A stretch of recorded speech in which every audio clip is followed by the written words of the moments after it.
Duta Besar Iran untuk Indonesia Mohammad Borojerdi dengan tegas menyatakan Iran akan terus melancarkan serangan balasan terhadap Israel selama Tel Aviv masih menggempur Teheran. Borojerdi menegaskan bahwa serangan balasan yang dilancarkan Iran ke Tel Aviv merupakan bentuk pertahanan dan bela diri yang dilakukan oleh Teheran. Mohammad Borojerdi menegaskan selama Iran diserang dan agresi masih terus berlanjut, tentunya akan melanjutkan bela diri, aksi bela diri terhadap negaranya. Borojerdi menekankan kalau Iran bukanlah Gaza, tempat di mana Israel bisa menciptakan kelaparan, menyerang, dan membunuh warga sipil.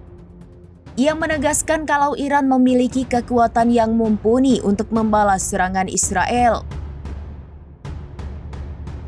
Lebih lanjut, Borojerdi menilai kalau peristiwa ini menandai momentum penting bagi negara-negara yang selama ini dizalimi oleh Israel, khususnya Palestina dan Lebanon.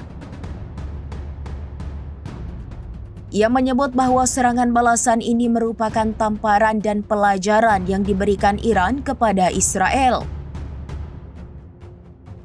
Dan ini menjadi momentum yang sangat penting bagi negara-negara yang dizalimi oleh rezim Zionis, khususnya bangsa Palestina di jalur Gaza, bangsa Lebanon, dan juga berbagai negara lainnya.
Download Tribun X sekarang, menghadirkan lokal menjadi Indonesia.